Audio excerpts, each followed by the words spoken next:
Okay. And when I'm on podcasts or like whatever, like I'm really trying to avoid saying and like. Do not even worry about it. And I so appreciate that you said that, because I always see things, I'm always like looking up when I'm thinking. Mm-hmm. And I had a friend one time and she was like, Joyce, I know when you're not listening to me. I may have even said this before on the podcast, but she's like, I know when you're not listening to me because you look away. I was like, no, but I am listening. I probably went to a way deeper level of listening to you. Indeed. And so okay, good. That is so very welcome here, and I say and I do everything not what typical podcasters do, I suppose. If I'm even that, okay. I don't know. As somebody who listens to a lot of podcasters, I'm like, I don't know, that might be a nightmare to interview, so. No, I'm probably a nightmare to watch, because we were just talking about technology, and I was like, I don't really know how to edit. I'm just happy to get it out there, so it's just going to be raw and real and all of the, which I think is important, because it's like, we're in just this like society of perfection, when it's like, nobody's perfect, we're not perfect, and we need to like accept that this is an organic experience, this is an organic conversation, and organic conversations sometimes have quiet pauses. Maybe that's because we're just like thinking about what we just talked about, and we need to allow those moments to be accepted and sit in that discomfort and make that discomfort comfortable. Yes. Yeah. Ding ding, all that. I love that. I'm gonna start saying that. When something's like spot on, I'm like ding ding. I might take that if that's okay. It's fine. I don't know why I started it, but it's a thing that I say to my kids and stuff, and they're like, oh my gosh. Do you know Troy Koontz? I feel like I should know that name, but no, I don't. I'm just feeling like the same energy, just like this. Tell me who Troy Koontz is. Oh, he's just this vibrant human being. Oh, okay. And I'm just getting it so much right now, and I'm like, wow, you two should meet. That's funny. So, we talked about a lot of things prior to even like recording. So maybe we were here to talk about. Were we going to talk about Flourish, or were we going to talk about natural birth, right? What do you want to talk about? All of it. So maybe we'll start with natural birth, because how did Flourish come about? I guess it's connected, right? I mean, sort of, kind of. Do you want natural birth first, or do you want Flourish first? I would love natural birth, because I love all talk about natural birth. So I experienced, way back up to when I was literally like 14, and read a book that was on my mom's nightstand called Baby Catcher by Peggy Vincent. If anybody wants a book full of fantastic, lovely birth stories, I highly recommend it. It's just delightful, and like her prose and everything is just so good. Anyways, I didn't even honestly know how babies were made at that point. Like I said, I grew up in a very high control, very conservative, religious community. Like, those things were not readily talked about. And so I learned about birth before I learned like what happens before birth, like what makes a baby. But even from that age, I was just so entranced and just so fascinated by the journey and like the description of women moving through labor. So this book is pretty descriptive of not the whole 9 months, but just the birth. Yeah, because it's written from the perspective of it's a midwife. Like literally, she was a midwife in real life, and these are her actual stories. Like maybe names are changed and stuff like that, and it's cool. She has a real gift for writing, and it's just delightful. And so I don't know, like I was just fascinated. Like there were a couple of other books that I read, and with different birth stories, and another one was Dr. Frau, who the author was Grace Kaiser. She was a doctor in like the 70s, a female doctor in the 70s who would go in. She practiced in Lancaster County, Pennsylvania, and went into like Amish women's homes and delivered their babies. And like anyways. How old are you? Like, when did this all begin? Like, literally, I was like 14 and 15. Oh my gosh. Yeah. Okay. So, yeah, and then always just had this fascination. And then I got married at 19, and I was pregnant before I turned 20. And I knew immediately that we were going to have a home birth. Part of this was because both my family and I, or both my husband's family and I, come from very, like, home birth was normal in our family. Like, I was the oldest of 10 kids. All 9 of my siblings had been born at home. He was the oldest of 9 kids. All of his siblings had been born at home. And so that was very normal and expected. But it also was something that I was choosing. It was, you know, having children was not something so much that I chose for myself as far as consciously. It was definitely something I was supposed to do, but when it came to my birth choices, those were things that I decided for myself. And I don't know why. I think it was partly due to the stories that I had read. My first birth was on the long side. If I had been in the hospital, very, very good chance that I would have had a cesarean birth, just due to the length of labor and whatever. There was nothing wrong.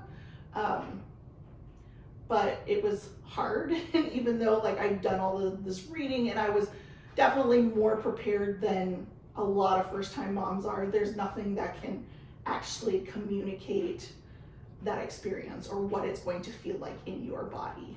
And definitely got to that point in transition of like, no, this is stupid, like, I don't know what to do, and you know, and then literally had a baby like very shortly after that, as is wont to happen. How long was that first? You said like you would have gone into, it would have been a cesarean. So why is that? So my labor with him was 27 hours. My water broke. It just dawned on me. My water broke fairly early in labor. If I had been in the hospital, and honestly, it's not just like hospital in general, but like at that time, at that community hospital with the way that their policies were, I would have had to have Pitocin at a certain point. And it just would have gone down the whole cascade of interventions as far as, you know, Pitocin, epidural, on and on. It actually took 7 hours for me to go from 7 centimeters dilated to complete and to having a baby, which is pretty long to be making that, you know, to be in transition essentially. And it's a work day. Yeah. Like, holy moly. So like looking back and like looking back, knowing what I know now, I know that my son was asynclitic and had his head turned a little bit, and that was just making everything more difficult than it had to be. And so, but then when I finally got to being fully dilated and pushing, like I pushed him out in 8 minutes. So clearly nothing was wrong with like him actually fitting. It was just, he had to maneuver through the pelvis and get to that point where like fully dilated and he was just ready. Yeah. The body was ready. Everything. Yeah. Everything just feels like the timing is we don't know it. Right. The body knows it. Right. And anyways, so just with all of those factors combined, like, I mean, knowing like how that local hospital practiced, like probably wouldn't have ended vaginally. So after that birth experience, it was a little bit stunning, and like that was really hard. Like I knew that it was going to be hard, but that was really, really hard. A little bit traumatizing in that, like, where was the where was the euphoria? Where was the stuff that they talk about in Ina May Gaskin's books, you know? Well, now I know that the women in Ina May Gaskin's books were stoned out of their gourds, but... Oh, I didn't know that because I read that book. Right. I mean, probably a lot of them were. Like, where was the kaleidoscope of color? Where was, like, all this stuff that I read about? I will say, there was one point in my birth, and maybe this is talking too much, but this is tissue talk, so... I did have an orgasmic what's it called? Like when you get the surge or what? I'm like spacing for it. Contraction. Mm-hmm. I had one orgasmic contraction. Yeah. And I was like, what? Right. Right. And now, like, knowing what I know and like looking back and like having had 3 more births after that, like, you know, but like after that first experience, like, what the fuck was that? Like, that was not like just candles and just peaceful with my husband. That was just a lot.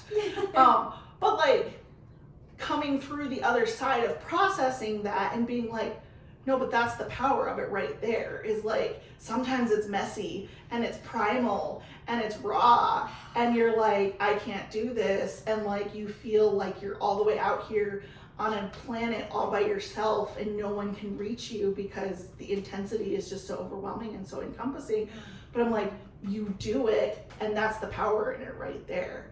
And it was like just processing after that birth, and I was like, oh, I want to help women. Like, it just gave me even more of a fascination with birth, and not just the mechanics of a baby coming out, but the mental, spiritual journey that you take, especially with an unmedicated birth. And I don't believe that that experience can't be had with a medicated birth or with a cesarean birth. Like, everyone's journey is very different, but I think there is an opportunity to be had in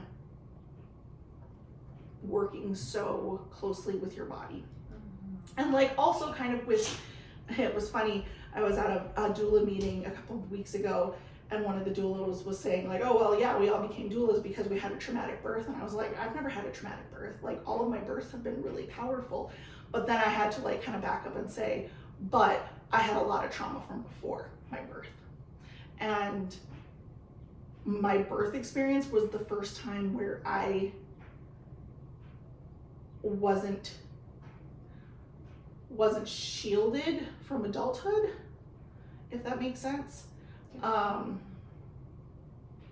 And where I was the only one that could get me through. And even though it was really hard, like, I did it. I could trust my body to get me through it and to tell me how to do it.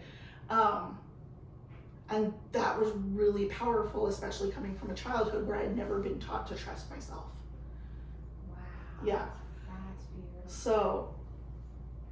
So I'm like, I feel like I've always said that, like, oh no, I've never had a traumatic birth, and I haven't.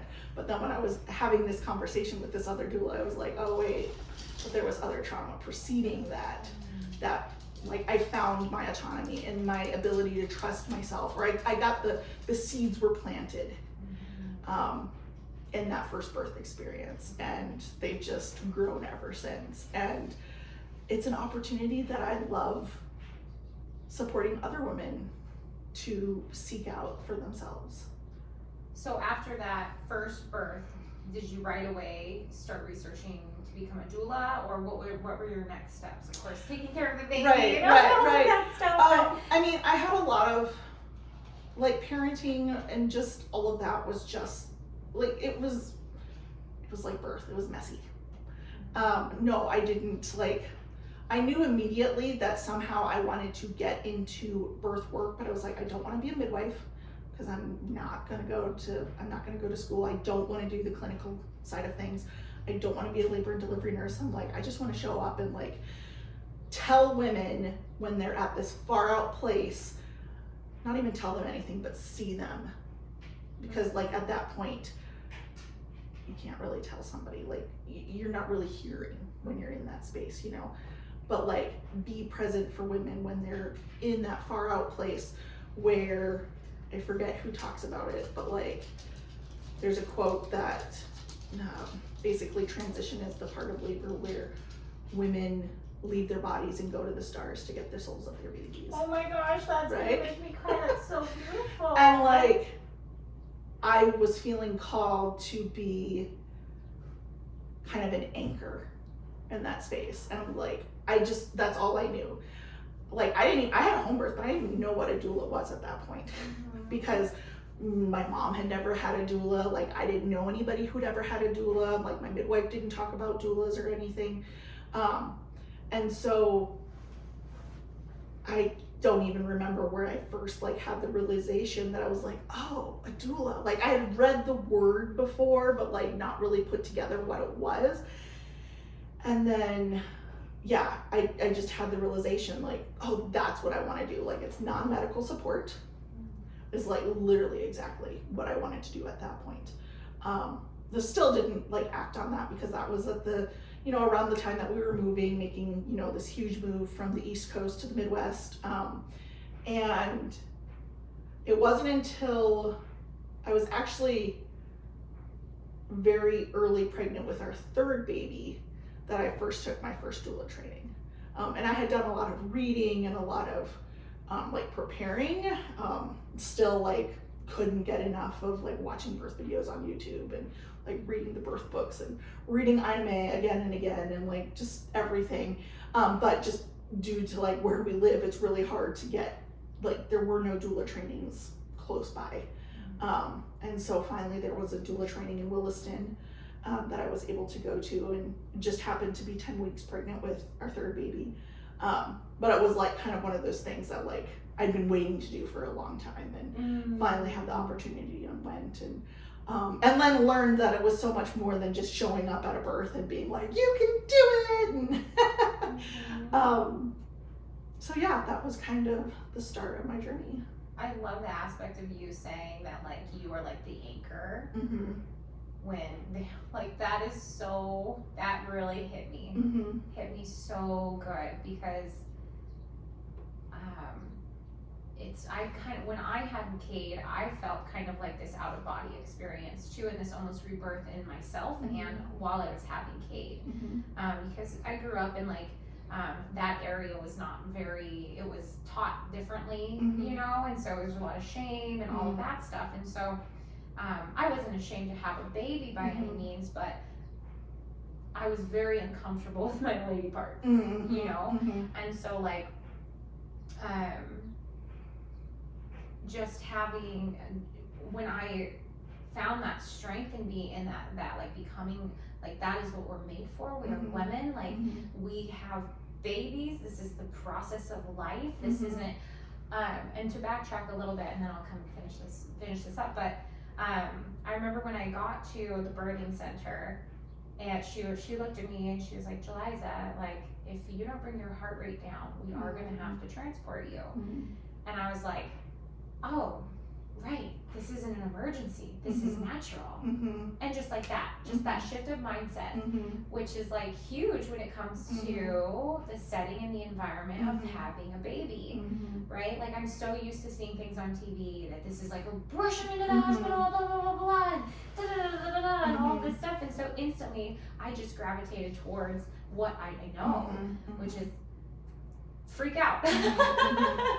And then when I got there and I was like in this setting and she was like, and it's just like, breathe. Oh, okay. And I'm not even kidding. I don't even think 5 minutes went by. And I was just like, I popped into the tub and I just had the greatest out of body experience, you know, until it was time. But, you know, having that anchor bring you back, like you can do this. Because there were moments where I was like, maybe next time, maybe this will just be the last time. Right. Like this sucks. This is a lot. Like I'm exhausted. They're like eating. I'm like, how can I eat? Like, right. I'm like, you know, honey, I'll just try honey. We'll try honey. Yes. The ever-present midwife trying to stick protein in your face. I packed coconut water and I think other like snacks, but coconut water was really all that got through. But yes, so then so now you've got this license, and then what has it been like the journey of working with people, and especially like in a world that's so, you know, it's like there's a good community of people who love natural births, but it's still such a big thing, you know, it's not a totally accepted thing everywhere. Right. It's been interesting because I mean, part of that has been that I was the first and only birth doula in Southwest North Dakota. It's you? Yeah. It was you? Yeah, it was me the whole time. And so the amount of effort that has gone into communicating what a doula does, and like, I guess that's a little bit different than your question. Like, I've learned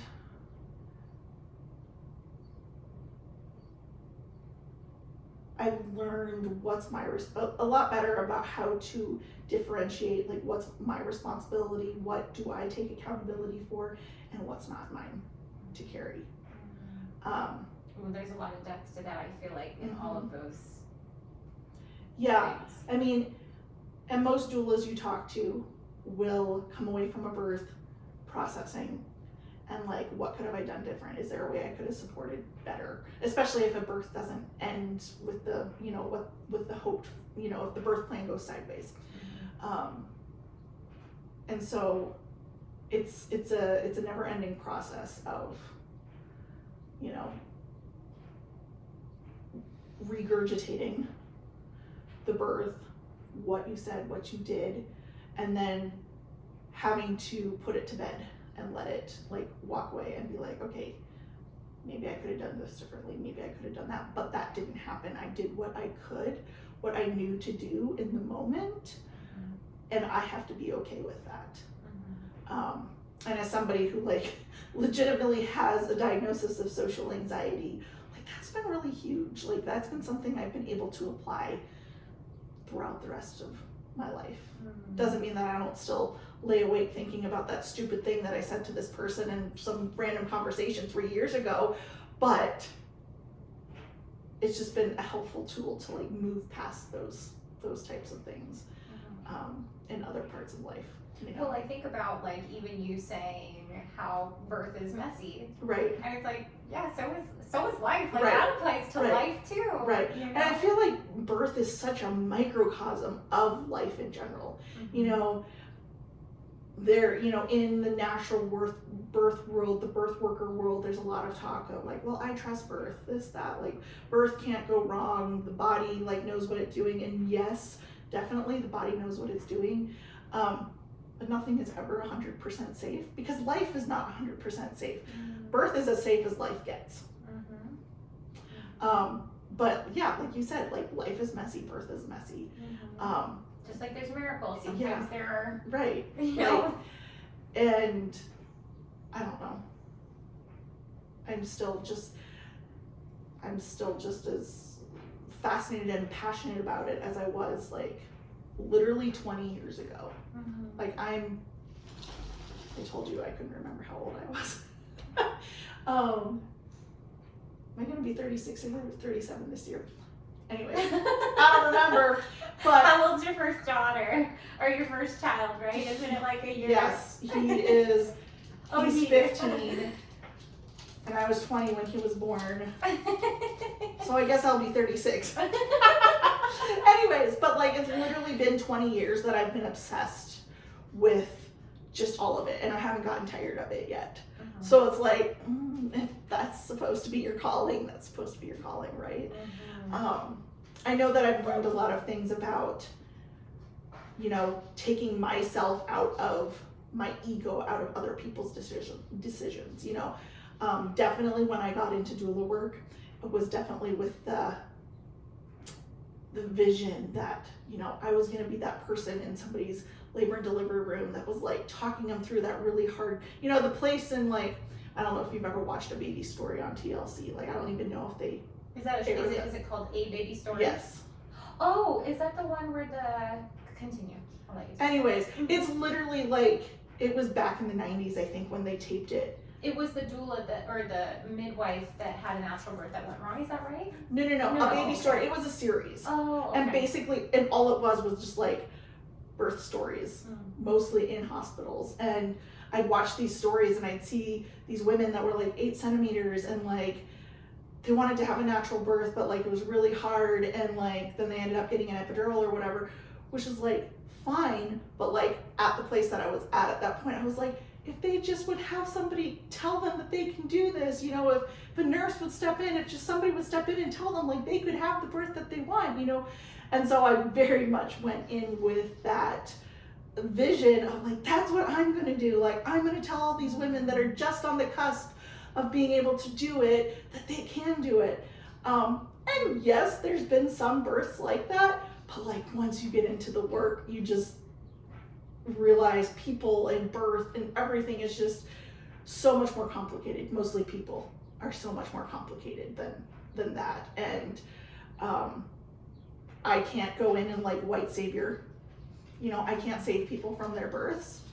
I always knew that I couldn't save people from their births, but I wanted the people to experience the same level of empowerment that I had had. And then getting into it and realizing everybody's coming from like such a vastly different life history, perspective, and like that all influences how they birth, their choices that they make in birth, like just all the things. And the best thing I can do is show up for them. And be that anchor regardless of what that looks like. Like I can still be an anchor when somebody's being prepped for their planned C-section, you know, which looks very different than, you know, being 9.5 centimeters dilated and feeling like there's no one there to save you. You know what I mean? Yeah. So. Oh, I appreciate you like being vulnerable and saying that, you know, and like, and realizing that was, you know, you had to set your ego aside. Thank you for saying that. Because it's kind of like, you know, people are going through the things and we have all of this advice that we want to give because we've walked a similar path, but we really haven't. Right. We have a different mind. Right. And the best thing that you can do for them is just be like, is just love them and be there for them. Right.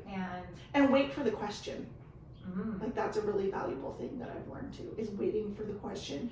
Wait for them if they want to know about that thing, you know, that you know, and that's not to say that like withholding or gatekeeping information just because, well, they didn't ask the right questions, not that, but like questions having in birth or questions just like reaching out to you and saying, yeah, is a doula or just in general, or like natural birth, that kind of question. Prenatal visits and preparing for birth and just being sensitive to where people are at. Like they don't, as tempting as it is, they don't actually need me to like rainbow vomit all of my birth knowledge on them. I want you to rainbow vomit. And that's why people should come to my childbirth class, because childbirth class is literally an excuse for me to rainbow vomit. So. Oh gosh, I know. I'm not even having a baby, and I want to like be one of the attendants. And I was like, oh, you need a couple shoot, like you need a partner situation. You need to be pregnant. Oh, man, I mean, anybody can come, so. Really? Oh, yes. I literally had somebody message me just yesterday that was like, we're not pregnant yet, but like, I want to start researching and doing my things. Like, would your class be appropriate? And I'm like, you probably are going to want to take a second class when you're actually pregnant or like brush up on everything. But yes, because like, you're going to know so much better how to prepare when you do get pregnant and like what your priorities are, instead of getting to like, a lot of times what we see is like people get to, you know, they go to their 20-week ultrasound and then it's like, it solidifies like, oh, there's a baby in there and that baby needs to come out. So now I need to start making some, I'm going to start freaking out about it. I need to make some decisions and figure out what that looks like and whatever. And, but 20 weeks after that isn't a very long time to, you know, arrange your budget or, you know, to hire the professionals that you want. Like, it's a short amount of time sometimes to make those arrangements. And so better just can't be too early on the research, I suppose. Right. So like what's different? Like what are you experiencing? Let me gather my words here really quick. See, you're over here saying like I'm gonna stumble and like all this stuff, and I'm over here like because I'm like so excited, like I can't even. It's hard. Like no, yeah. What are you experiencing with this? You know, because you're offering these classes, and they're different because people are now getting curious about natural birth, and then you have like Western or the. Do you see where I'm going with this question? Because I'm trying to wrap my brain around it too. But how are you feeling? Like what kind of response are you receiving from people, or what's the curiosity that's happening that you're receiving as you're, creating this community of people who. So I think the biggest thing is people just want, and I have to like make sure that I'm not just like talking from my own perspective. Like it's hard to like. You're so great at talking, like it's right. Like it's hard to encompass like what everyone's like personal draw or motivation is. What birth was I at? Was it a birth that I was at? Oh no, it was a birth story I was listening to, and she was telling her story of like, she goes into life, about everything in her life as like, she wants to experience all that life has to offer. And she wanted to apply that to her birth experience as well. And I think that is a really like all-encompassing, like some people, are interested in natural birth because they're just more holistically minded. They don't take a lot of Tylenol. They don't pop a pill every time they have a headache. They're very holistic in their diet and, very clean eating and like all of this stuff, like just in their living, and that's going to affect their birth choices. And they're curious about how to apply that into their birth choices. And then there's other people that are like, well, all of the women in my family, like they've all had babies like naturally and unmedicated. So like, I think like I should be able to do that, and they want to learn more about that. Other people are just like, yeah, I trust my body and I think my body can do this and I'm gonna learn how to support it. But then on the flip side, like you have people that are like, yeah, everybody in my family has had a C-section and I really want to avoid that. So I want to take a class to learn how to avoid that, or like what choices I can make to find a different path for myself. So it's just really a wide variety of motivations. Does that kind of answer your question? Yes, so beautifully. Like how you answered my question without me even asking the question. Once again, I'm like, are you thinking? Not actually, no. Yes, that is so cool. Because I guess, do you think there's awareness out there that is a choice, that is an option? I think that there's awareness, but I don't think that people understand. I think people view natural unmedicated birth, and like, I also like to add the term physiologically normal birth, because just because somebody doesn't have an epidural and just because, they have no pain medication through their labor does not mean that they were actually given the opportunity to birth physiologically. Like if you're still having to lay on your back in a bed and do your entire labor that way, like that's still not physiologically normal. Physiologically normal birth is unencumbered, unhindered, uninhibited. You're allowed to move around. You make the noises that you need to make. You squat, you just all of the things. You get up, you go to the bathroom, you get in the tub, you do your thing. So that's just like a disclaimer for like. Thank you for sharing that. Okay. Because so I was in a sound bath yesterday, and it's the first time that I've had to like sit in a chair, and I'm like, when energy moves through me, I mean, I am just like, I am moving, I am going, and usually I've never had to sit in a chair before. And so it's interesting that you bring this up, because I could not imagine, I just could not imagine having to lay down in the discomfort like that. But I think that is what a lot of people view, what they think of when they think of natural birth, is literally just writhing in a bed in absolute torture. And that sounds horrible. Like that doesn't sound empowering to anyone. And so I think like there's a lot of that perspective is like, natural birth, like, okay, maybe if you want to do it, that's good for you, but thinking like that is just suffering for no reason. And you know that when you get into learning about how birth works, you realize it's not suffering, it's pain with a purpose. I always tell my clients, well, and that's kind of a rabbit trail, but like I always tell my clients, like, it's much more like a really hard workout than it is like having a compound fracture of your femur. You know, compound fracture of your femur, something is terribly wrong. Really hard workout, it freaking sucks, but like you'll get through it. Like, and that's not to say like there is a difference between suffering and endurance. And in our day and age, we have the tools so that nobody should have to suffer in birth.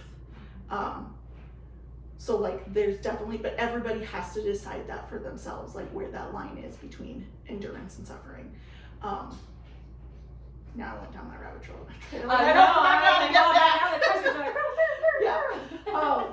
But I mean, like, and so that's like something that to me is what I'm realizing is something that I'm really trying to demonstrate and communicate and like teach people about is like unmedicated natural birth is not just pure suffering, like, and showing people the other side, like, and that's one thing that I love about teaching birth classes is showing people like, look, this is a pelvis and this is a baby and this is what happens when you get up and you move and you help your baby, you know, navigate the twists and turns of the pelvis. And like how it all like works together. Like you have pain, most people have pain during contractions, but like what do you have to do to like help cope with that contractions? You get up, you move your hips, you get into kind of a rhythm, and you don't know why you're doing it. You know that it helps and it's helping you cope, but the thing is it's helping physiologically as well. And so like the movements that we are naturally drawn to, and like just like how all of that works together, like that to me is like just so mind-blowing. And like what I love to share with people is like it's not just natural birth for natural birth's sake and suffering for the sake of suffering. Like we're not actually into self-flagellation here, but it's like that the body is just really freaking cool and your baby is really freaking cool, and if you give them a chance, they can do some really amazing things, and you can so like chills. Right. I mean, and like I say, like, and I tell people like I'm not somebody that's gonna like blow smoke up somebody's butt and be like, oh yeah, it's just gonna be this transcendent, beautiful experience and blah blah blah. Because like I said with my first birth, like, you know, walking out through the other side and being like, what the fuck was that? Like why would I do that? Like, but you know. But also being like, but that's like, to me at least, that's where the beauty and the power is, you know, is sometimes in that messiness. There was something else I was going to say about that, but I can't remember what it was. Anyways. Well, it's also making me think like, birth's almost just like people too, right? Everybody's individual and different, and so every experience that you're going to have giving birth, why wouldn't that also apply, right? Like, I did have like when I had Kate, I was like, let's have another one tomorrow. Like that was great. Like this was awesome. Like I was literally seriously ready to go the next day if there was going to be a baby that popped out the next day. But I'm also not saying that it's going to be like that either. Like I'm very aware that it's going to be a different experience. But that's the exciting part about it too. Is to like, just like it is so like each one of your children is different and you're gonna like, and that's what you appreciate about them. I only have one, but I'm just like, you know, just the kids in general. It's just the same thing with your birth and also we're talking about this too, and I want to like, you know, say that you having a birth in the hospital too, it's like that's still a marvelous story because you're still, I mean, you're giving birth. You brought a baby into this world, however it may be. The birth is the culmination of this huge, fantastic miracle of like creating a human being, regardless of how that happens. Like, it can be the cherry on top. Like, you know, that's the experience you're looking for, or regardless, it's the culmination of what is already a fantastic miracle. What you were saying about every child being different and whatever, and every birth being different, that's something I tell my clients too, is like, I genuinely feel that with every pregnancy and labor and birth experience, you gain a tool that you need for parenting that child. You know, like, and sometimes it's not obvious until you look back, but like, it's like sometimes it's like things aren't going the way you want, like with your care provider or whatever, and it's like, back up, like, just like, let's look at this from the 20,000 foot view or whatever, you know. And you're so meditative about this whole thing. It's great. No, I've just had a lot of time to think about it. But and also, like, kind of back to that question of like people being interested in natural birth and or like what people think about it. And I think one of the things I think that draws me back to birth again and again is something that's missing in modern American society, and that is the lack of ritual, the lack of ceremony. And like, ceremony in a lot of cultures, it's not always fun, you know? And I think, I mean, a lot of cultures do view pregnancy and birth as an act of ceremony. And it's something that like every culture gives birth, and in a culture that is often ritualless, without ceremony, this is one place where I see we can bring the sacredness back in if we're willing to give it a chance. If that makes sense. Oh my goodness, I'm 100%. If you have the people, if we have the team to support that too. And that's like one thing where I feel called to hold space for that, and like just recognize that, and just see that, and just allow it to happen. So is that that's so beautiful. I'm just gonna take just a moment before I dive into my next question, because I love that so much.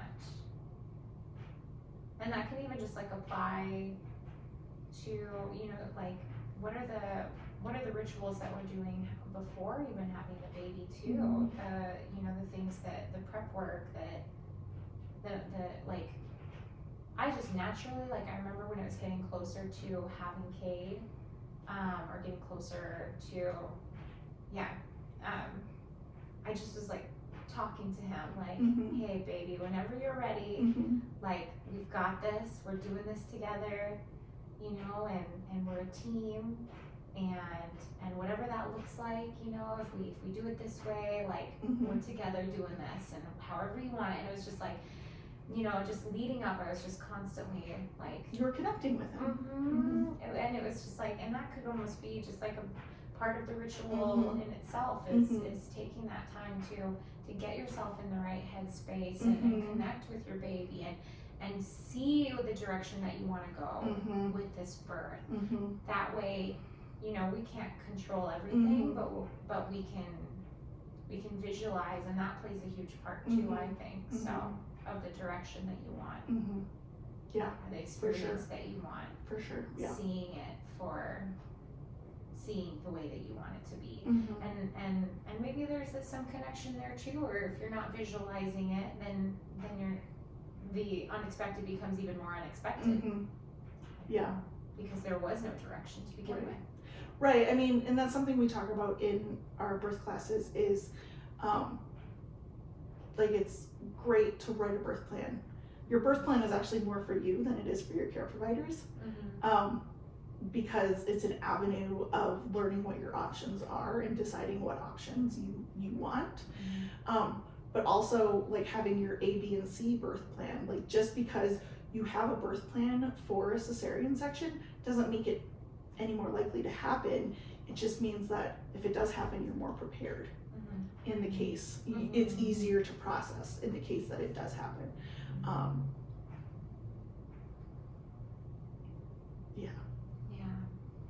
So then you created is Flourish your doula practice, or is Flourish an entity of? Sort of, kind of, all of the above. Let's hear not really. all the things. So Flourish is sort of my brainchild. Literally all it is community.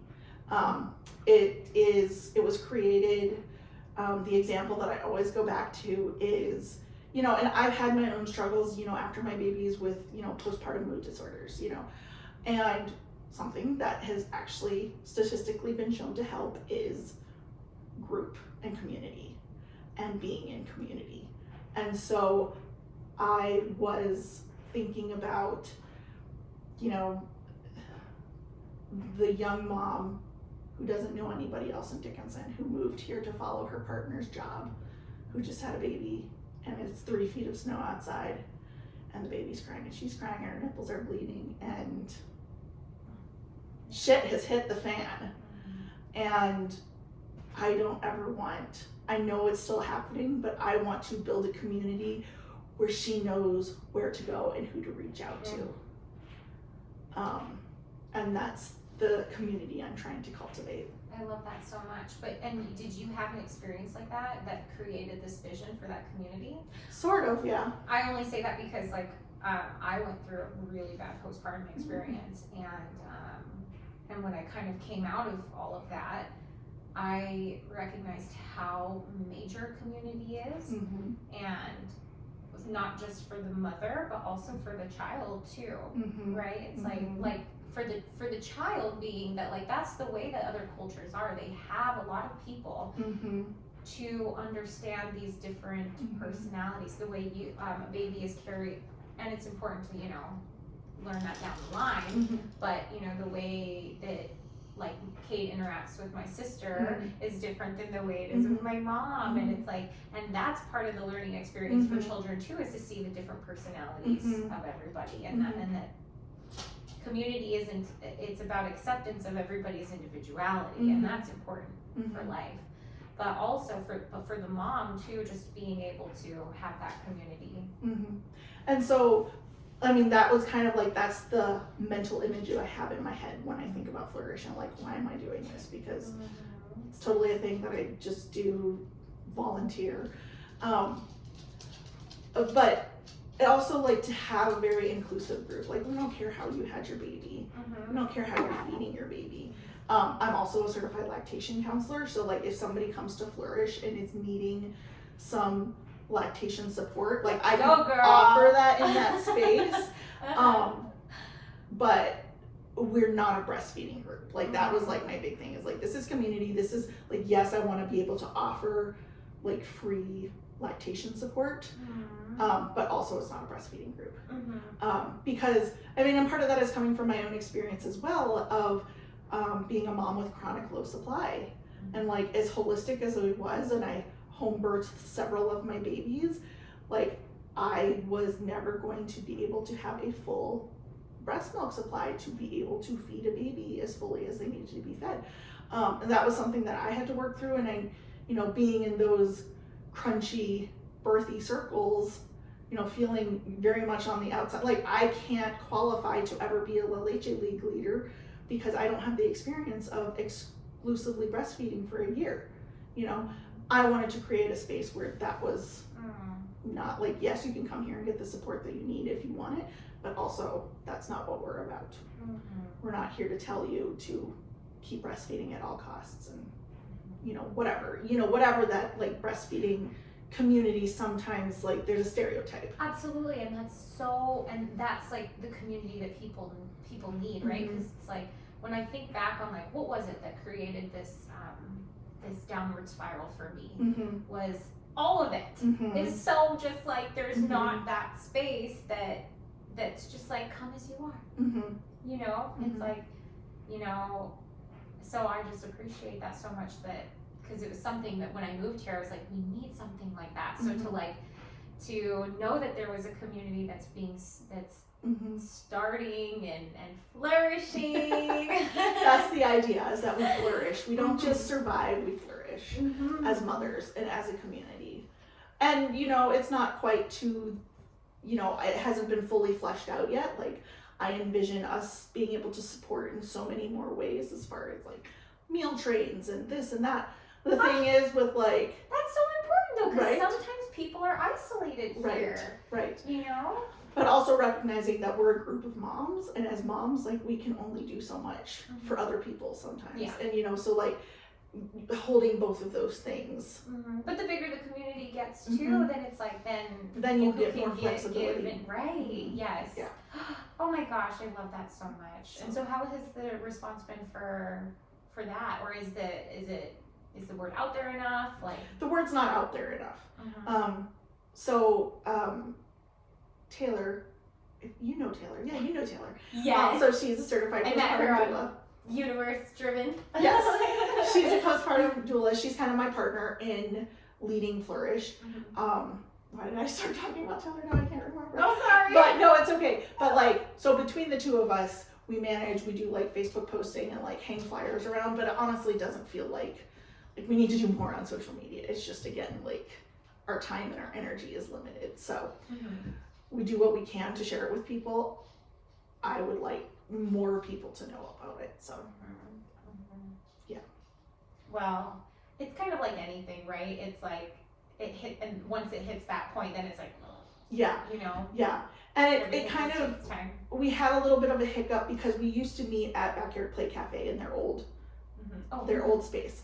And then when they were moving and they had like closed down last summer, and then we were just down to just our weekly like park play dates. And since it's been kind of like wishy-washy with like our location or like where we're gonna have our gatherings, it's kind of just affected how we're able to share about the group and the energy that goes into sharing about the group. Because at least for me, like, I don't like wishy-washy. Like, I want to tell people it's here, it's at this time, we're going to be here. Yes, I like consistency. I like to share whatever. That word. Consistency. All of it. I like to be dependable, and so that people know, like, oh, there's this thing that always happens at the same place, and I don't need to, like, because we don't want to make postpartum moms like track down, like, oh, where is that group meeting again this week, you know. It's so like very, go ahead, sorry. No, it's okay. But it has been like, it's kind of like we have kind of a core group of moms that come, and sometimes they bring friends, and sometimes those friends stick around and keep coming. And so like, that's kind of how our group is currently growing, is moms telling other moms. So yeah. I love though that you are considerate of the space that a new mom is in, right? Because it's like, I mean, it's just because I've been there. Yeah. And like, I've been like, you asked like, have you ever had that postpartum experience? And it's like, yes. Like, my second baby was born the end of February, and we did not live in Dickinson at the time. We've actually only lived in Dickinson for the last 4.5 years. And previously we lived 16 miles outside of a very small town. And I don't know if you know anything about a small town, North Dakota, but it's not particularly a welcoming place.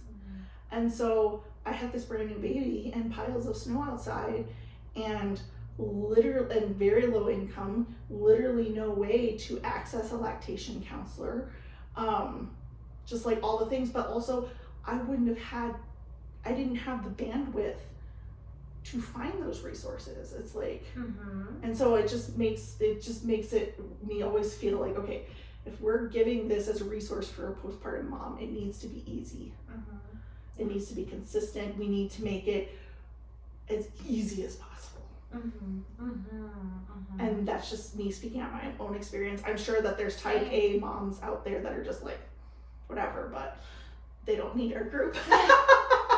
Well, they might not have had the experience yet either, right. You know, because it's like, the lessons always come after you need them, right. And also yes. after experiencing postpartum depression, I do not talk about anything that I have not experienced. I do not, because going into it, like when I had Kate, I just didn't know that. I was like, I didn't even think about studying about it, anything like that, because I was like, I want to experience that. I've worked my whole life like not worrying, like creating a strong mindset, and I ran until he was born. But I never had lack of sleep like I did with Kate.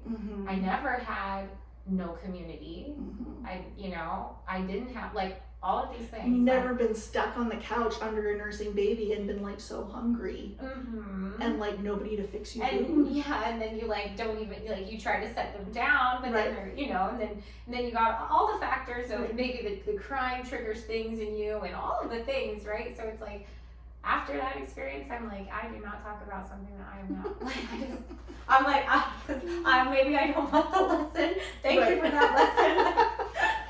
Let's not do it again. Like it was like, oh, you think you're not gonna get postpartum July? Sorry, here you go. Like, yeah. I mean, and that's why I feel like it's so important to have such a strong postpartum support network is due to all of those physical, like it's literally like sleep deprivation is a form of torture. I'm pretty sure it's in the Geneva Convention, you know, because it makes you go crazy. Yeah. Like, and that's another reason why it's important to have community, because then, you know, other people are like, they know how to come and be there and understand and tell you that you're, you know, you're doing it, and here, let me take the baby so you can go sleep for 2 hours. I love that. So important. Amazing.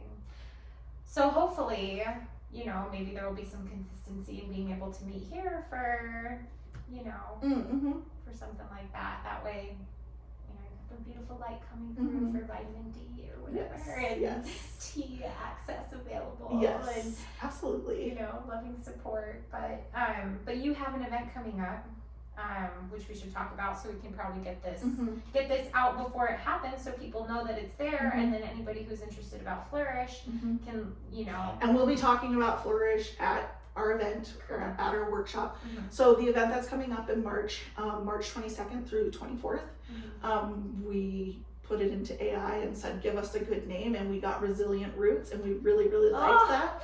So it is a 2.5-day workshop. It is a comprehensive, we're going to be talking about pregnancy, birth, labor, coping strategies, comfort measures, positioning, movement in pregnancy, movement during birth.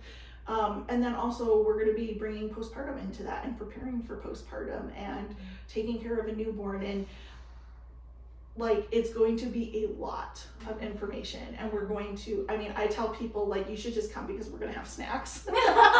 Like, of course, like, right?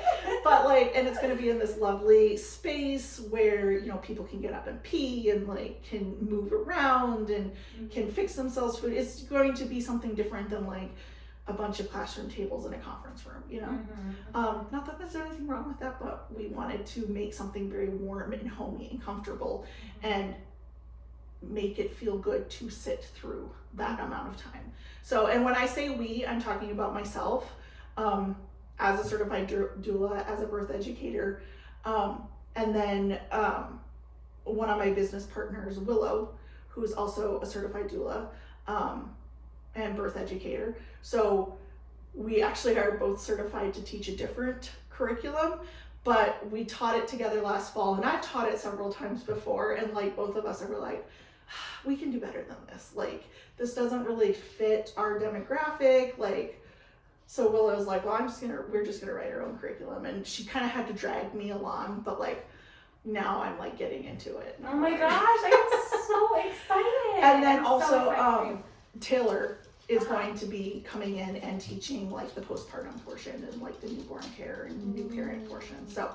it's going to be fantastic. It's going to be so full of information. You're probably going to leave like with a blank stare, like glazed over and like, what just happened? Give it some time to process. Right. But like, we are putting together labor comfort tool kits so that everybody gets like a little kit with like fun stuff, like just tools to help you with, you know, labor, during labor. Yeah, it's going to be so much fun.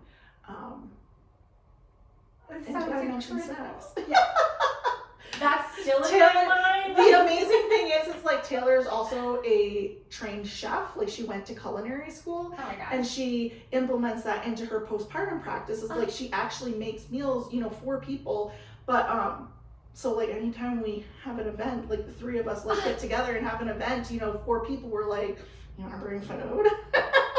You're like really not kidding about the snacks. Right. You're like pretty much. No, but like it's such a win-win because she makes amazing like nutrient dense like stuff that, and it's kind of a win-win for her too because then people get to like sample her food and you know be like, yeah, maybe I do want a bunch of that stuff in my freezer before I have a baby. Oh, totally. Right? Oh, because that's so huge. So I agree. huge. All of that is even connected to just like the nutrients Yes. and everything that you need postpartum. Yes, it's such a huge piece of And the postpartum puzzle. yes, because that gut connects to mind and and we'll have another time for that. Yes. But man, we should like do this again and just have like a series or something. We should. Yeah. Maybe we could just do like one topic at a time and like they would probably all be as long It would as almost this like one, need to be like its own segment. Right. Like, it's like not tissue talks nor a part of TeaTalks, but its own thing. Like like natural birth. Well, we didn't even like talk about. I didn't even like talk about like the birth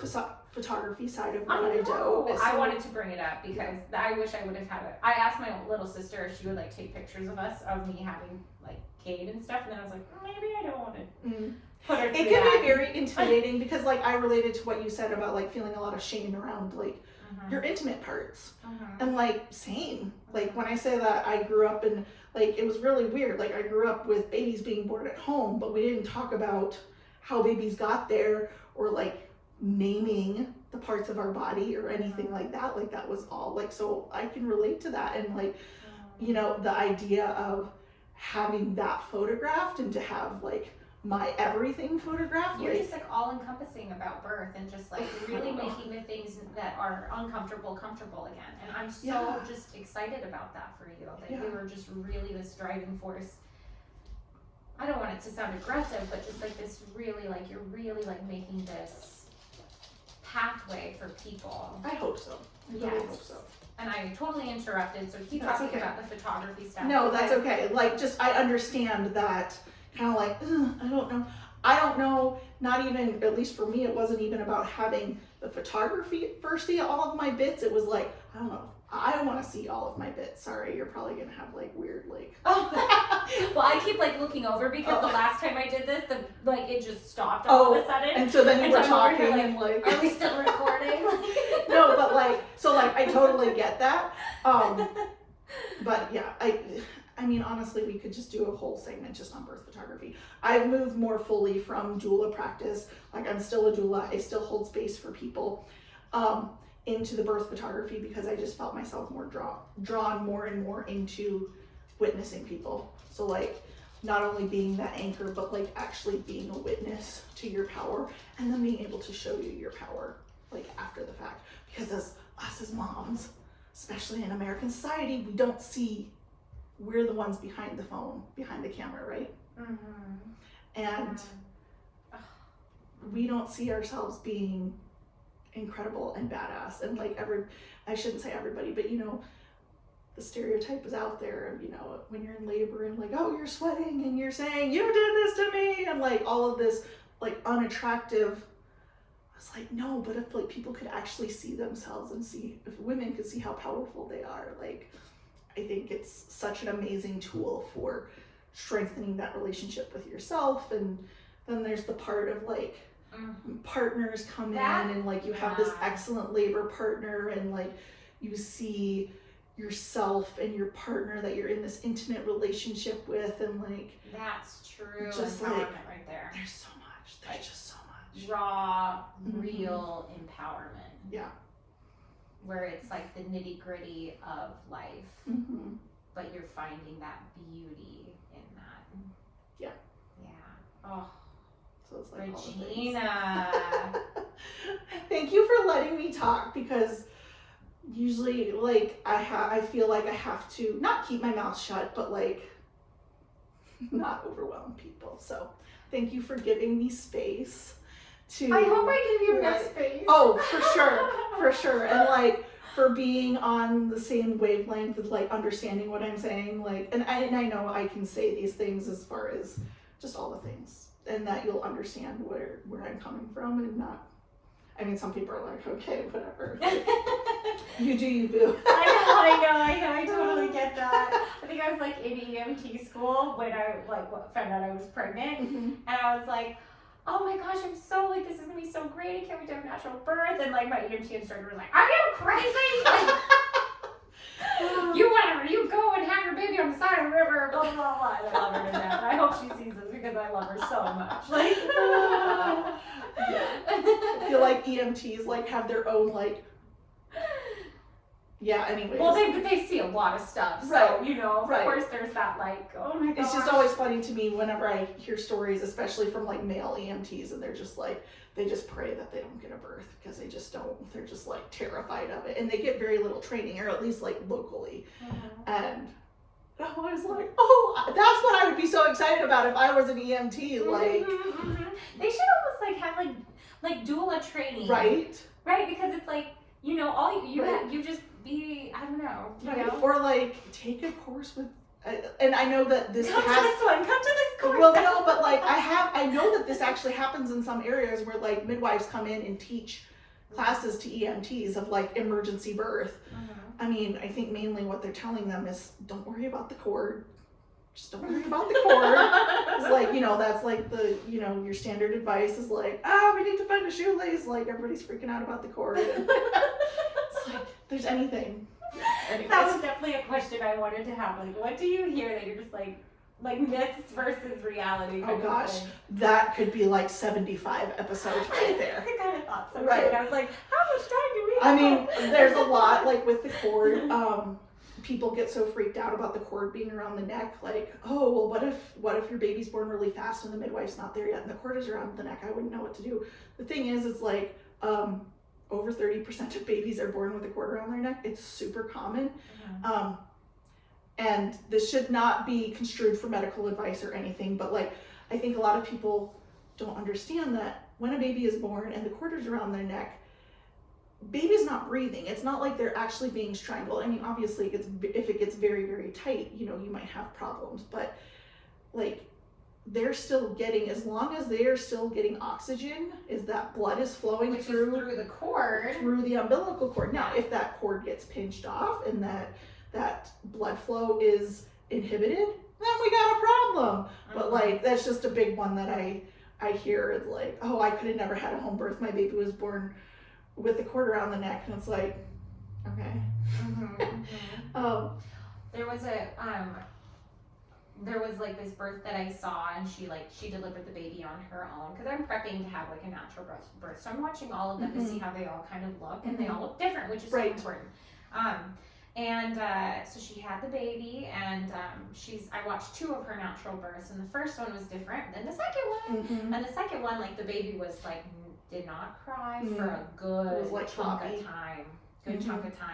And I'm just like watching the mother, and she's just holding the baby, and she's just keeping it together, and I'm just like over here on the screen, like, this is seems like a really long time. The baby's not doing anything. Like, what's going on here? And she's just so relaxed. This is the mom, good for her, mommy. And then the baby just finally came around. She wasn't patting it, like turning it upside down, nothing like that. And it was like such a cool video to watch, because it's another one of those things where we start to freak out that we don't necessarily need to heighten our emotions in that situation. Right. Yeah. Some babies just take a little bit longer to come into their bodies than others. Like sometimes there's sometimes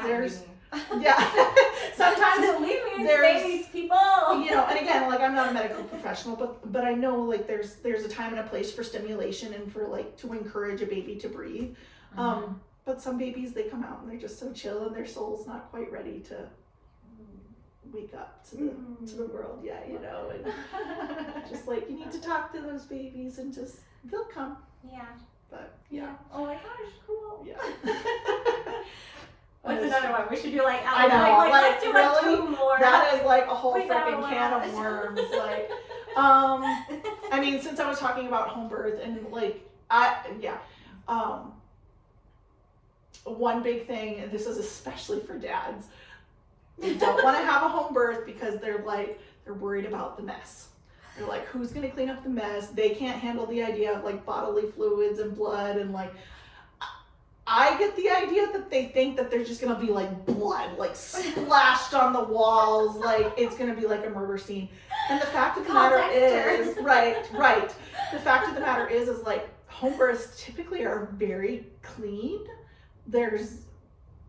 And midwives are really good at putting lots of chucks pads down to like catch everything. Mm-hmm. So, and no midwife worth her salt is going to walk out of your house after delivering your baby and leave a mess. Like every midwife that I know of, like they start a load of laundry, they make sure that you're bedded, that, you know, you're resting in a clean bed with clean sheets. Like it's not, I mean, yeah, like the midwife that I had was so proper.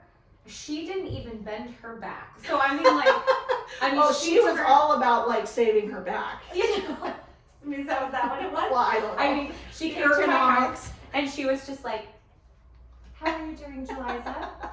I'm gonna just," and I was just like, "Man, who is this woman?" Like, she did not, like, she was, and if that means if that describes, like, it just sounds like somebody that's like very conscious of their body ergonomics and like protecting their body. And, yeah, she's gonna make sure the place is clean. Right, yes. Okay, one more. Oh this gosh, is too good. what's this is so fun. one more? Who's this one? I think, well, now I'm kind of like on the home birth train, and I keep thinking of like different misconceptions I've heard about home birth in general. With it. Well, I mean, I've had a couple of people ask me like, so does like the midwife come like with like a hospital bed and everything? Like literally they think that a home birth is like setting up your house like a labor and delivery room. Oh, I love that. So that's a very interesting misconception because like for me, I'm a very visual person, and so like that immediately like I just have this mental image of like a hospital bed in my living room, and I'm like, huh. But no, that does not happen. If anything, midwife brings a birth pool, although usually that comes a few weeks before your baby's born, and midwives come with a lot of things, but a hospital bed is not one of them. I don't know, I've had this like vision of like a water birth happening right here in this like sunlight room, and so but now I'm like picturing like a hospital bed. Yeah, you can just have it set up over there. Yeah, very different experience. Yeah. Like just like this big old chunky thing, right? With like the tubes and whatever. Yes, and like the button pedals up. And, yeah. Hey, your neighbors! Like, yeah. Oh my gosh, your neighbors. Well, you bought that house. So. I know. Yeah, I know my neighbors. I love them so much. They must be like, what goes on in that house? Right. Soon they'll know. I'm gonna go around and talk to them. But anyways, you should do this segment. You should do the segment at the end of all of your podcasts, like where you're like, okay, what are misconceptions about? I'm just listening to a podcast right now. I can't remember what it's called, but they have the segment at the end is called Listen, Linda. Like, and it's like for the guests to give like some sassy piece of advice or just like, listen, Linda. Oh. And I'm like, I love that. Okay, listen, Linda. Let's hear your listen, Linda. Oh, I don't know what my listen, Linda is like, but like just like if misconceptions and whatever. But, yeah. Well, what would be some like advice that you would have for people who want to who are trying to find the courage, or not the courage, but just maybe they're thinking they've got this on their mind. They're looking for, they want to know if they have the grit. And I will tell you that pain tolerance has very little to do with whether or not you can endure through an unmedicated labor. Like, I'm the biggest freaking baby. Like, I hate to run. I hate to, like, working out. Like, I love to lift weights, but, like, that's a whole other thing. But, like, I am a big baby when I stub my toe. Like, all the things. Like, I am not somebody who is out there, like, oh, yeah, I want to run a marathon just because it sucks, and I want to do that to myself. But, like, going more into the mindset, or getting comfortable, like you were talking about, of like, I think it was before we started recording, you were talking about getting comfortable with being uncomfortable and challenging that, and like working on that mindset during pregnancy, and realizing and being okay with at a certain point in labor, you're probably going to be uncomfortable, and accepting that as reality. I think even more so for people that are choosing home birth, you're more than likely going to be uncomfortable. Pain-free birth does exist, but like it can't be predicted. There are no true methods for like guaranteeing that outcome. So like I'm not going to tell somebody like you're not going to have a pain-free birth because it might happen. But more than likely you're going to face discomfort. And with a home birth, you need to be okay with realizing that should you choose to transfer, or like at any point, you may even stray across that line into suffering, and being okay with that. I mean, yes, that's still enduring, but like there may be a point where you're like, I thought there was a difference between endurance and suffering, and like sometimes enduring like feels a lot like suffering, and understanding that, but also understanding like what you put into your birth, what you put into your preparation is going to come out. Like it's one of those things with what you put in is what you get out.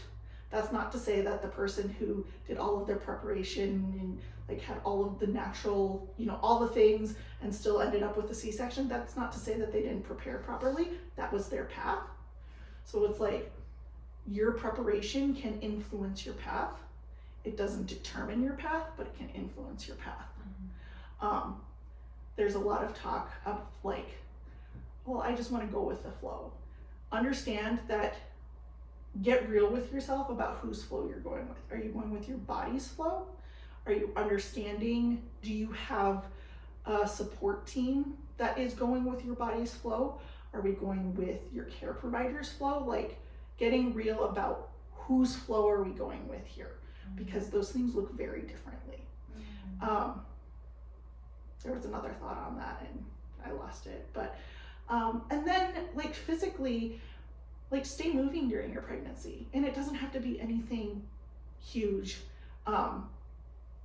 Walking during pregnancy, if you can walk a mile a day during your pregnancy or a couple of miles a week, you're going to be so far ahead. Your recovery is going to be better. Probably your birth is going to go more smoothly too.